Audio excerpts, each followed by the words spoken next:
A brown bear's summertime habits are highly influenced by its hunger. By midsummer, with the mating season a mere memory and the clock ticking towards winter, bears seek the most rewarding foods they can find. In Naknek Lake and the Brooks River region of Katmai National Park, most often that means salmon. However, bears make many choices in order to find salmon and other nutritious foods. A bear's habits in midsummer especially demonstrate its ability to survive in a world of change. It also demonstrates the resiliency and diversity of the landscape. Hey everyone, I'm Mike Fitz, your resident naturalist with explore.org, and welcome to this live chat brought to you by explore.org, Katmai National Park, and the Katmai Conservancy. I'd like to welcome my co-host for this broadcast who's calling in. You won't see her face during this broadcast because she's on some slow but serviceable internet out of Brooks Camp, Ranger Naomi Boak with Katmai. Naomi, thanks for being here. I'm happy to be here, sort of, as much as I can. And I see you brought protection with you this time, the bear behind you. I do. I got backup. So just in case anyone messes with me, you know what you're going to be dealing with. And Naomi, I'm not Brooks going River. to mess with you today. All right, sounds great. Brooks River is the first place in the region where bears can fish for salmon. But now that we're in midsummer, there's sort of dispersing across the landscape, and late summer is fast approaching. So although it seems like many bears are continuing to use Brooks Falls, it's not the only game in town. So what else is happening in the park right now?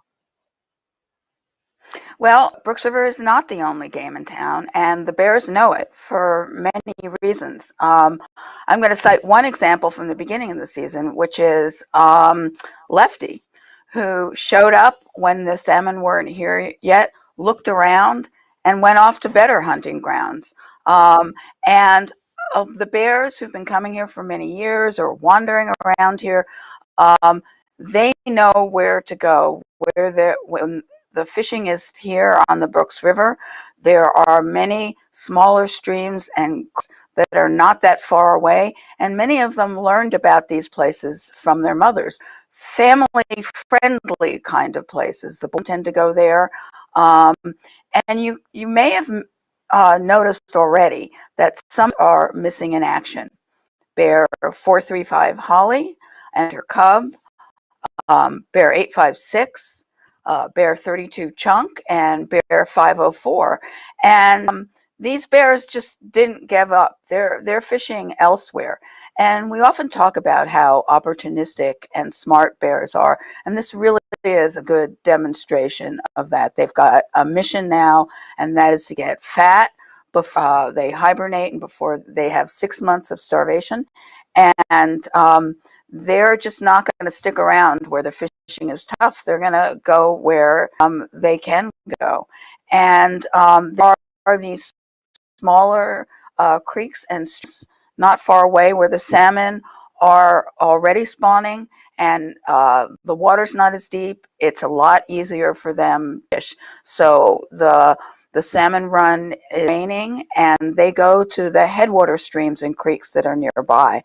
But sockeye salmon are not the only thing that become available for bears this time of year. What other kind of food is available now, Mike? Yeah, it's a kind of a common question that we get. What are there berries in Katmai for bears to eat? So although salmon are like the focus of bears throughout the summer for the most part, there's a lot of other foods available to them. So we're going to try to take a moment to introduce a lot of the different berry plants that bears might forage for in and around the Brooks River area. And Naomi, if you have any opinions on the edibility of any of these species, you can go ahead and chime in. I have my opinions on them, and I'll let everyone know as we move through. Perhaps maybe the one that I can introduce first happens to be red elderberry. This is a berry that must be cooked before you can eat it. And honestly, I've never tried it. Naomi, have you ever tried elderberry?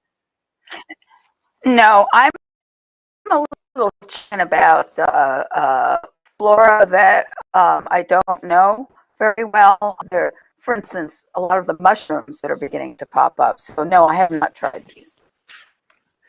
And there are different elderberry species across North America of different edibilities, but I haven't tried them. But they can be a very important food for brown bears. They actually have a very high proportion of sugar in them, and also they have a relatively high level of protein. We'll talk maybe a little bit more about that later on in the broadcast. Another berry plant that you're probably not going to see until it starts to bear fruit happen to be currants. And for some reason, I did not take a picture of any of the currant berries in Katmai. Over the number of years that I spent there, I ate a lot of them. I didn't take a picture of the berries itself, but this is the flower of one of the currant species. They're uncommon in the Brooks River area, but sometimes abundant if you know where to look. I think they're better cooked or dried, but I do find them quite good when raw, and I often don't pass up an opportunity to nibble on them. There's another species, though, that I That's like why we don't have any even pictures. maybe so, but I also eat a lot of the next species that I'll bring up here, and that happens to be high bush cranberry. This is not related to the domestic cranberry. It's actually a viburnum. I think these are choice berries. They're very tasty. They're very tart. They have just one big pit in the middle, so you kind of have to work around that.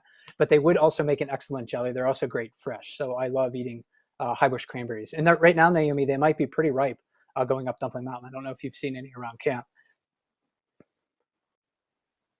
There are tons around camp. They're really they're stunning to look at and yummy to eat as well. And this one I know you have tried. This one is sometimes called watermelon berry.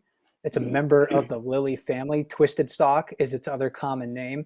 I find these to be seedy, but quite enjoyable. I find them to be kind of a cross between a watermelon and a cucumber. And you've been nibbling on those recently, haven't you? Yeah, I actually went hunting for them the other day. They're a lot in the campground. There used to be a lot along the campground trail, but I think the bears have gotten those already. But I have about a quart of those sitting in my refrigerator, and I'm going to make jelly with them.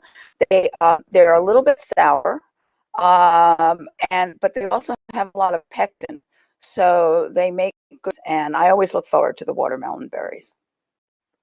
Now, I will say, though, that not everyone enjoys watermelon berry. In fact, someone I'm very close to can't stand them. She she will not put them anywhere near her mouth. She hates them. So it's maybe one of those acquired tastes, and that's also true of the next species here, black crowberry. These are a ground-hugging plant. You'll find them most common in tundra areas or exposed areas without a lot of soil. They're a ground-hugging plant. Uh, Dark colored berries. I think the berries are a bit bitter. They're certainly not sweet, and they're also very seedy.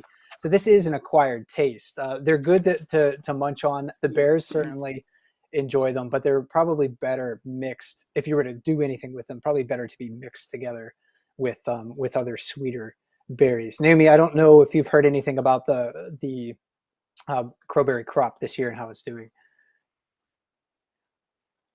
No, but I have heard about the next berry you're going to talk about, which is a favorite of mine. And when you're done with it, because we have this audio lag, I have a question for you when you're done describing this next berry. Yeah, and the next berry is my favorite. It's a top 10 food, including maple syrup and chocolate. You probably can figure out that I have a sweet tooth, but I love blueberries. The species that's most common in Katmai is Vaccinium uliginosum. So it's another tundra species. You're not really going to find it in areas with a lot of vigorous plant growth because it gets outcompeted in those habitats. But up on Dumpling Mountain and more barren areas, you can find quite a few of these in certain years. So that's a berry that the bears will seek out. And what was your question about them? Well, it wasn't so much about the blueberries, but it's about berries in general. This time of year, when the bears are eating a lot of berries, you see a lot of whole berries in their scat. So I wonder how much nutrition do they actually get from these berries if we're seeing whole berries in their scat? I asked a biologist about that a few years ago, and if I remember all the details correctly, even though the berry is whole, the bear is still pulling a lot of sugar out of the berry itself. So maybe what's kind of left over as it passes through the bear's system is mostly like undigestible cellulose in that sense. But a lot of the truly nutritional portions of the berry themselves are absorbed into the bear. So that's the story that I've been told, but I haven't had the opportunity to do more research on that. But it's a great question because you will see. I should have brought in a picture of some bear scat to show everybody. Was when they're full of berries, it's not mashed up berries. Sometimes there are very whole ones there. And if I ever see some of these, the next species floating down the river, it probably came out of the behind of a bear, partly undigested, and that's a lingonberry. So don't pick the berries out of the river. Lingonberries are also called lowbush cranberries, and they're not really the domestic species either. At this time of the year, they're a bit dry and mealy. They're really good. They really hit their peak when they hit frost. That's when they become sweetest. After the frost has touched them or a good hard freeze, they really are, I think, a delightful combination of sweet and sour. And they even last on the plant throughout wintertime. So sometimes they can be a food that you can nibble on in the springtime if you know where to look. And I enjoy them quite a bit. So bears, of course, have the opportunity to forage for berries. And one thing that makes Katmai special and allows bears to grow so large is that they can eat both berries and salmon in mid to late summer. So they have choices depending on where they want to go, what they want to eat, what their preferences are. But Naomi introduced the idea about bears going to different places uh, throughout the Brooks River area to fish for salmon at this time of the year. So now we're going to take that opportunity to try to introduce a few of those spots to you. Bears have a lot of choices regarding salmon fishing spots in August in central Katmai. And of course, salmon are concentrated into specific streams. There's a diversity of streams to choose from. So, these places can be quite different than Brooks River. And we'll take a look at these. We'll take a look at each one of these individually, Margo Creek and Headwaters Creek, also Dumpling Creek and Upper Tree Creek, just to give you some examples. Naomi, do you want to start with some of the bigger headwaters streams in the area and talk about their characteristics and what bears might be doing there? So one that viewers who have been watching for a while probably heard about is Margo Creek. And I believe we have here, this shows you Margo Creek. And the mouth of Margo Creek is really not very far from the Brooks River. So it's pretty easy for the bears to get there. And then the falls, that you see here, Margo Falls, is about 10 miles from the mouth. So not a lot of bears go there. But we went to Margo Falls about 2 weeks ago, and you could see that the salmon there were already in bright red spawning colors. If we have a video of that, I hope. Yeah, here we go. Really red spawning colored salmon. And 2 weeks ago in the Brooks River, you did see that. So this was at the falls where not a lot of bears go. And so I can only assume that at the mouth of the river, there were even. And Margo Creek is a family-friendly place. A lot of family groups go there. We have this from 2019 when a number of groups that we would recognize gathered and intermingled. It's not far, so it's easy for a sow to get there with her cubs. She doesn't have to travel very far with all those wandering cubs in tow. And the boars are not hanging out there like the family groups are. And we do know 435 Holly likes Margo Creek. As a matter of fact, we have a picture of her at Margo Falls, which is, again, a distance from Margo Creek. When she went there, she was a single sow. So she wasn't having to think about if her cub could keep up with her. So, and there she is, pretty fat, taking advantage of the salmon at Margo Falls. We have even seen Holly. We know that at Margo Creek was where she had encountered 503 when 503 was a yearling. So it's a storied location, and I'm pretty sure that's where Holly is now. Although we haven't been out to the creek. Located is the creek.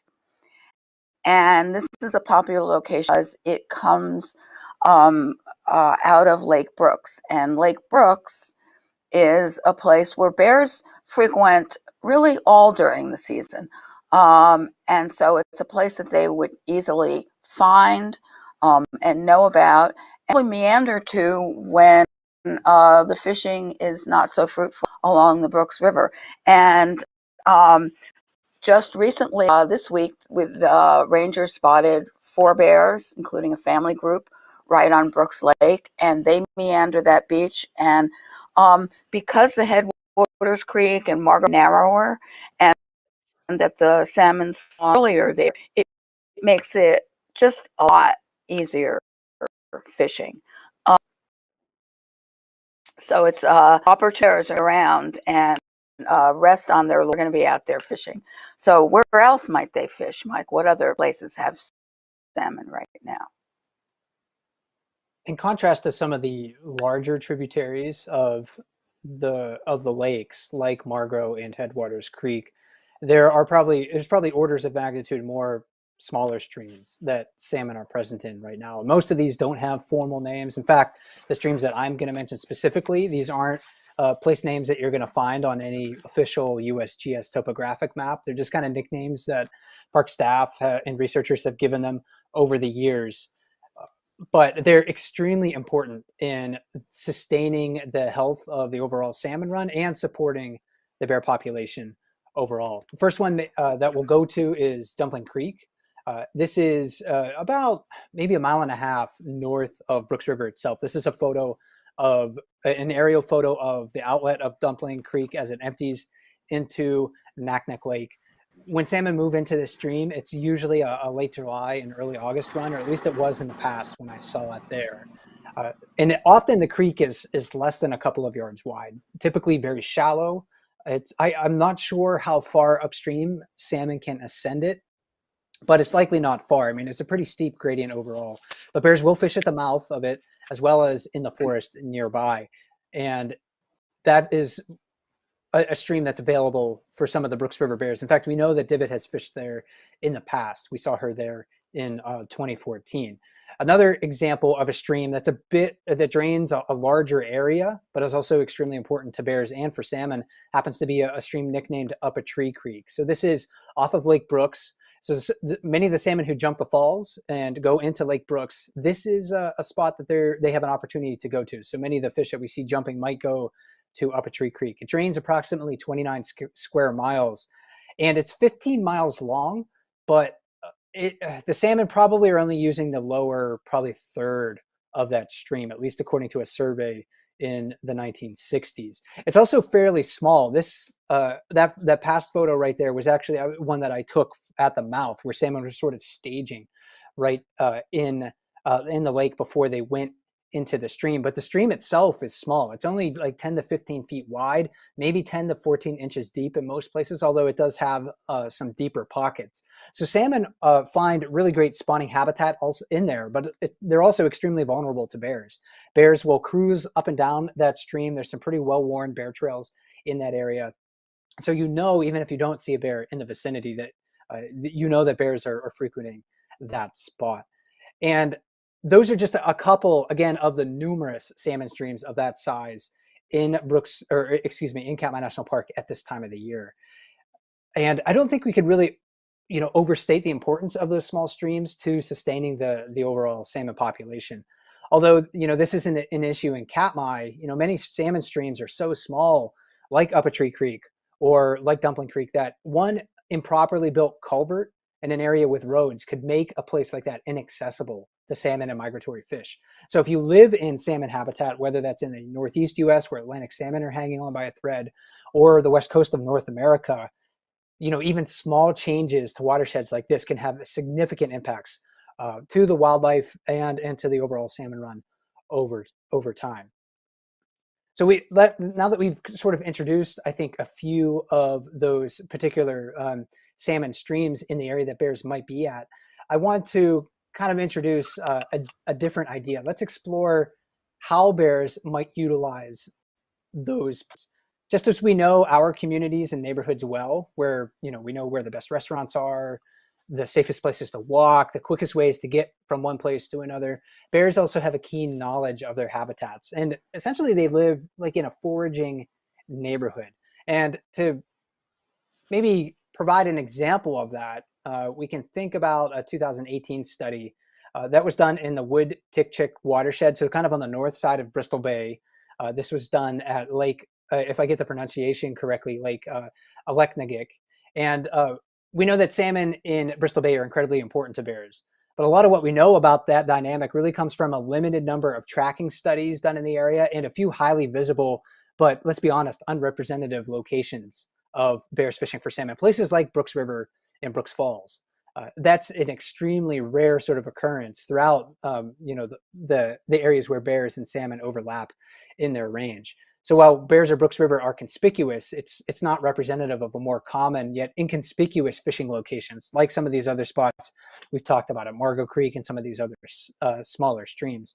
So from that study in 2018, researchers used hair snares to capture hair and skin samples for genetic analysis, and they ended up finding by analyzing that DNA that many bears visited even very small streams as small as like Dumpling Creek or Up a Tree Creek. For example, Hanson Creek in that area is a shallow, it's a 4-inch deep creek. It's spring fed. It has a lot of salmon that utilize it, however, but it's only 15 feet wide and it's not much more than a mile long. And so it's not unlike places like Dumpling Creek, for instance. But the researchers found that about 40 bears visited it in 2015. And the bears, interestingly enough, traveled between nearby streams on one side of the lake, but they didn't usually cross the lake to the adjacent sort of foraging neighborhood, probably because the energetic cost for that wasn't worth it to them. So they kind of stuck within the vicinity of nearby streams. They could move from spot to spot to spot depending on the salmon run and the fishing conditions.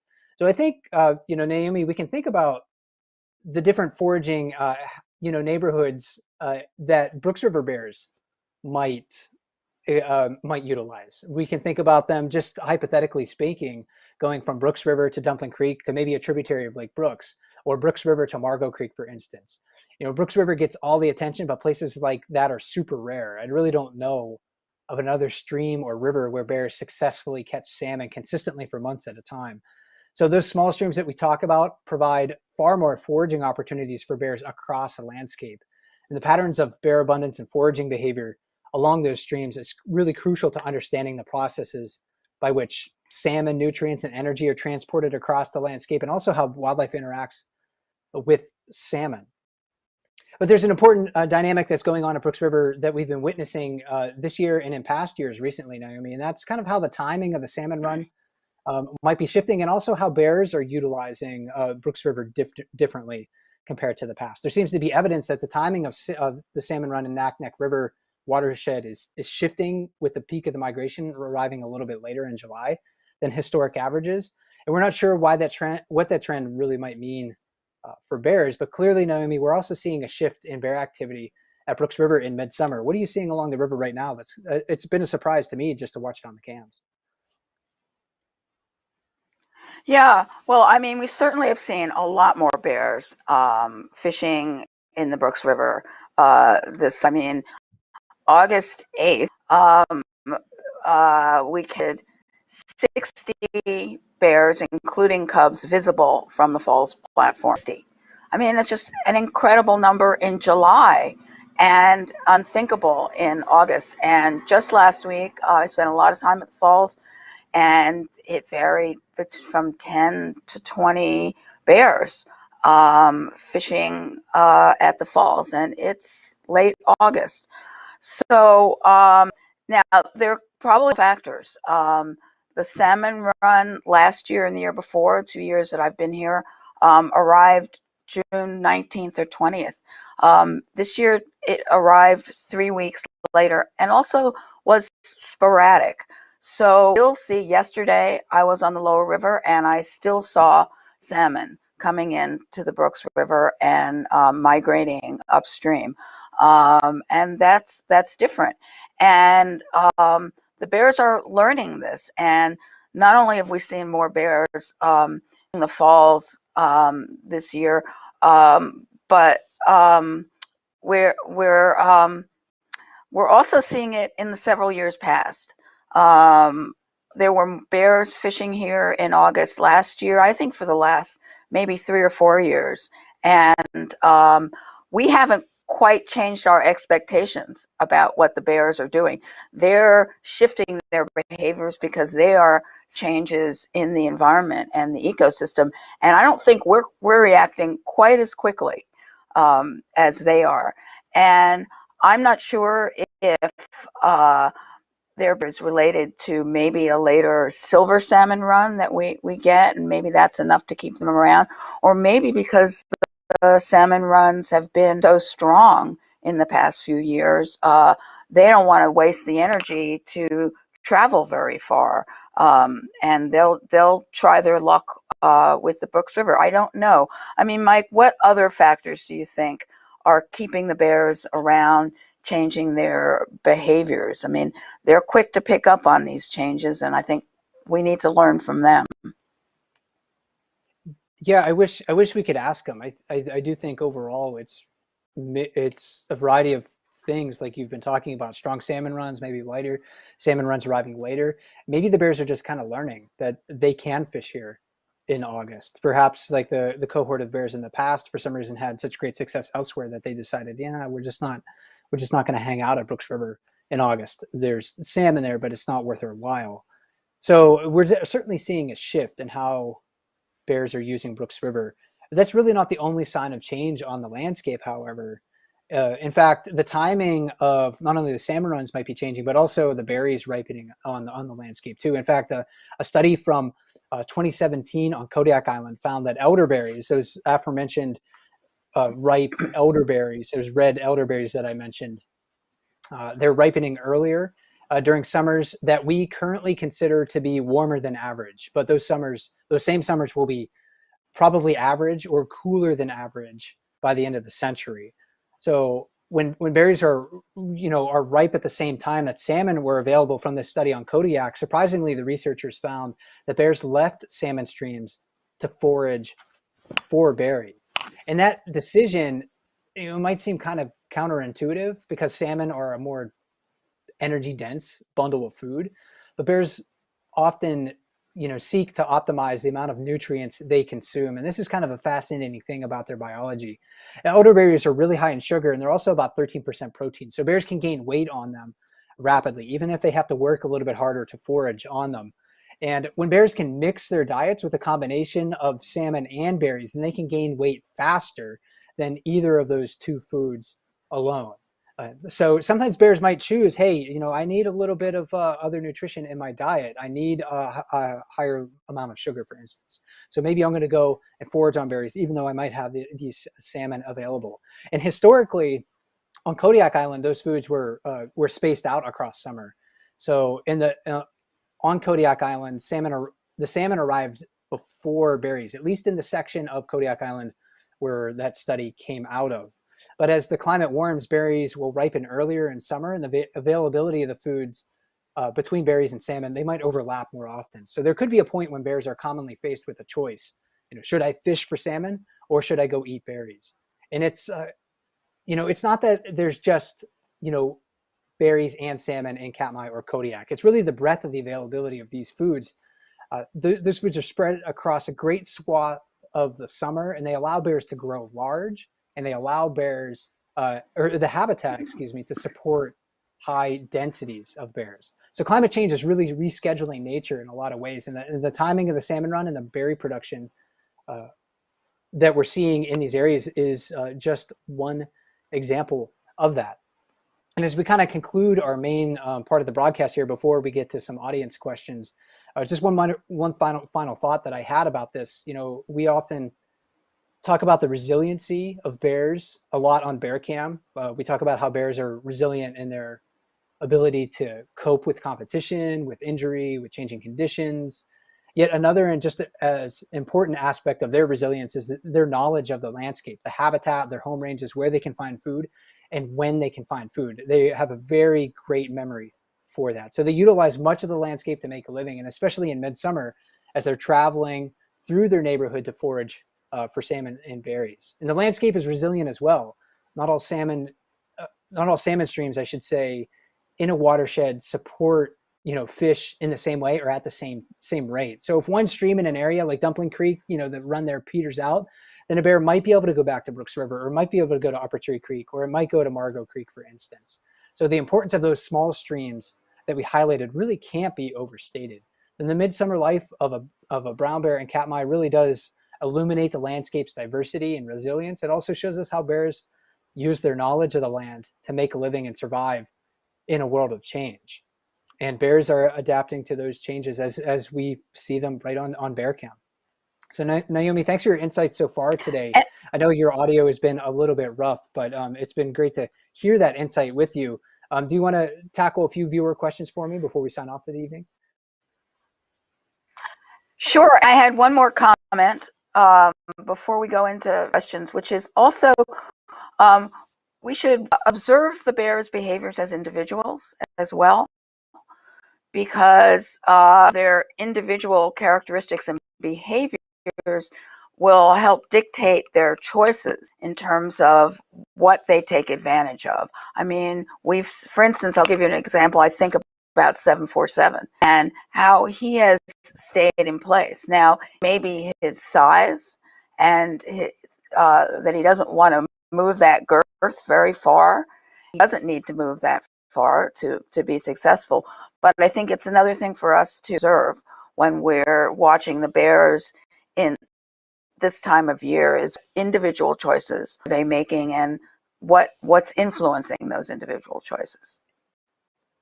Absolutely. What works for one bear doesn't necessarily work for them all. So that's another fantastic opportunity we have on Bear Cam. Oh, and before we get to audience questions, I do have one announcement to make, and that's about Fat Bear Week in the classroom. Fat Bear Week is a single elimination tournament that's coming up. It starts September 29th, and you get to choose who you think is the fattest Brooks River bear of the year, and you can check that out at fatbearweek.org. But if you're a teacher, we invite teachers to take explore.org and the bear cams into the classrooms. Many schools are starting back right about now. So rangers and myself, we want to help your students answer many of their bear questions. So we'll record a special broadcast to answer the students' questions about the bears seen on the bear cams in Katmai. We'll do that later in September. We have a curriculum for you to download that really works well and pairs well with the bear cams. So you can download that curriculum, you can watch the bear cams with your students, and then you can submit your students' questions. Please do that by September 27th, and we'll get those incorporated into our live broadcast to air during Fat Bear Week. And check it out. If you want to find more information about that, go to the webpage that Candace just flashed on the screen there. You can find a link to that with more details in the featured comment below the live camera feed. All right, so let's get to a question here, Naomi, that I know a lot of people are very curious about. Why are the cams not live right now? The weather in Katmai has been kind of cloudy right now, and it's starting to get darker at this time of the year. But can you give us an idea about some of the weather conditions that you've been experiencing there recently? Yeah, it's been very rainy and cloudy, and I always, even when it's raining, I come outside and I look up to Dumpling Mountain to see if the cloud cover is coming over Dumpling Mountain, because that's where our repeater, where the equipment gets us from here to King Salmon and then out to the world. And when it's cloudy, the batteries don't recharge, and that signal can't get out. Plus, Mike, you want to describe the equipment issues that are really contributing to this? Yeah, there's a pinch point in the system of getting the signal out of Brooks River. So the cameras at Brooks River are powered very well. They have, like the ones at the falls, have a lot of solar panels available to them. They also have a lot of batteries, much more so than the pinch point up on Dumpling Mountain. So to get the signal out of Brooks River, the camera signal has to be fed wirelessly up to the top of Dumpling Mountain and then relayed to the small town of King Salmon about 30 miles away. And even though the top of Dumpling Mountain is only about 2,400 feet in elevation, the weather up there is significantly different compared to what you find at Brooks River. It's much cloudier up there. So when you're placing solar panels in clouds, they're just not as efficient. And with increasing amounts of darkness as we approach, the fall equinox here, there's just less energy available to power that repeater up on Dumpling Mountain. But we do have a fix in store. We'll have a technician going up to Brooks Camp to fix that in September. But it takes time for the equipment to get there. It's not as easy to travel these days as it was pre-pandemic. So please be patient with us. We'll have the cameras up as much as possible, but really right now it just depends on the amount of solar energy available. And one other note about the equipment up there, Naomi, is also the wilderness designation of the park. The repeater on Dumpling Mountain is in federally designated wilderness. So that generally prohibits installations in those habitats. So we just can't go up there and slap on, an acre worth of solar panels because it's not allowed by law, and it would degrade the wilderness in that area. So there's a lot of factors going into that as well. Did you have any other thoughts on the equipment and what has been happening recently? Yeah, I from my discussions with the amazing technical, we're going to have a whole different kind of equipment up there, new and improved that should better endure the tough conditions up there, especially through the winter. And it's not just one engineer who's coming out here, it's three. And if we didn't have three, we only two, we would need a helicopter to get that equipment up there. So we've got really smart engineers, very strong, and are going to take that equipment up and replace it. So it's no easy task. They're doing some other work on the cams and the power river, and I think they're bringing out to Brooks Camp 300 pounds of equipment. So it's a lot of work to get this done, and they're going to do it. It's amazing that they're able to do it this season. And I'm not envious of them lugging that equipment up there. Having gone up Dumpling Mountain many times, and sometimes with a heavy pack, it's a great experience, I guess, in some ways. But it's one you'll remember. I do love going up there, but not necessarily when I'm carrying a heavy load overall. Speaking of, we talked a lot about berries earlier in the broadcast. We mentioned a bunch of different types. We didn't mention huckleberries, though. So somebody was wondering, do you have any huckleberries in Katmai? This is a question that I'll just grab real quick here. A huckleberry is a common name that's shared amongst a variety of different plants, depending on where you are in North America. But I've never heard anybody, any of the indigenous peoples in the Katmai region, or any of the anyone else really in the Katmai region calling anything up there a huckleberry. So the closest we'll get are those blueberries and the lingonberries, which can be closer related, at least in the same family of berries as huckleberries. And Naomi, this is an interesting question. And I'm not sure if we have an answer to it because we don't have, a lot of experience watching bears away from Brooks River. But when bears encounter each other away from Brooks Falls, is there a difference in behavior towards each other, or do you think it's mostly kind of like the same deal we see at Brooks River? Well, I can draw from experience in 2019. I was not able to get out to Margo Creek, but I had some visitors that I knew who spent a lot of time there and took a lot of photographs. And what they saw were family groups intermingling in a way that we only saw last year on the lower river.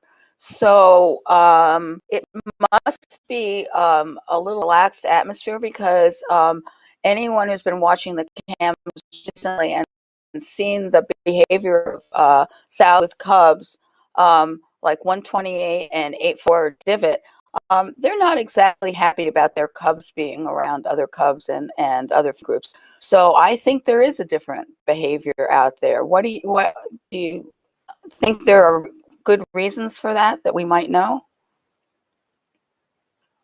Well, I think it might have to do with availability of food. Maybe if they're really well fed in another spot, they're going to show a greater tolerance towards one another than they did at Brooks River this year. Because when a lot of families were packed into Brooks River, the fishing really was only kind of productive at Brooks Falls, uh, and there's a limited number of fishing spots.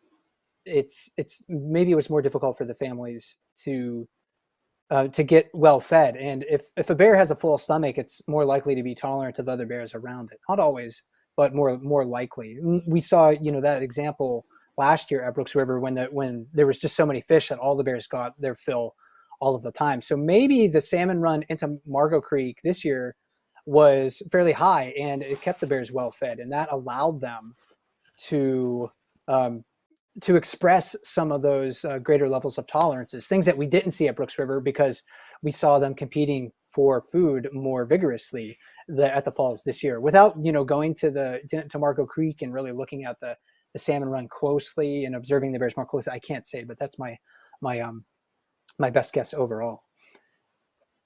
But Yeah, I Naomi, do you've been know hearing that. stuff. Yeah, Go ahead, please. Sorry. I was just going to say in 2019, the other comment I did hear was there were a lot of salmon in those creeks. It was wall to wall salmon in the creeks. So I think your theory could be right. And you've been maybe talking to rangers or maybe some other people who have had the opportunity to see Margo Creek this year. Uh, Early in summer at Brooks River, the water was a little bit higher than normal. It's about normal now. But what's the water level been like? Somebody was wondering that when you're at Margo Creek this year, was the water level higher than normal, or is about normal? What do you think? I think it was. It didn't seem higher to me like it has been here. Um, I mean, someone on in the chat asked me about water level here. Has it gone down any? And we've gained a little bit of a few inches on the beach, but when the underwater cam got cleaned, it still was pretty high, and the meadows and marshes are the water is very high there. Again, we've had a lot of rain, so where some of the water might have receded, we've had pretty consistent rain almost every day. So the water level is still pretty high. And I thank everybody for their audience questions. I'll try to look through the comments and try to answer any that we missed or didn't have time to get to. And Ranger Naomi, I would like to thank you for taking the time out of your day to join us and share your expertise. Being on the ground there at Brooks River gives you a special insight into the behavior of the bears that we can't necessarily get by watching the camera. So thanks again for your help.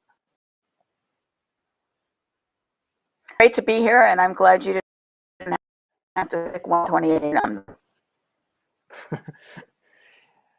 And before I sign off, there's one final announcement that I want to make, and it is a sad note. I wasn't even sure if I should say anything, but I recently learned that a ranger I worked with many years ago committed suicide. And while I hadn't spoken to this person since I worked with him probably 15 years ago, it always comes as a shock when you sort of hear that sort of thing. And it's the third, believe it or not, the third national park ranger that I have known personally who's committed suicide. So I don't bring this up to garner condolences from the audience. It's not what I want. What I really want everyone to do is to check on your family, your friends, the people that you're close to in your life, and just make sure that they're okay. So if you suspect someone in your life is experiencing suicidal thoughts, or you have had those thoughts as well, you can reach out, find some help. Perhaps the best place to go or the easiest place to go would be the National Suicide Prevention Lifeline. You can call that number right now if you need to. It's 1-800-273-8255, or you can just go to suicidepreventionlifeline.org. So please, check on the people that you care about or you're close to in your life. And thanks for listening today. My name is Mike Fitz with explore.org. Please be kind and be well, and I'll talk to you soon.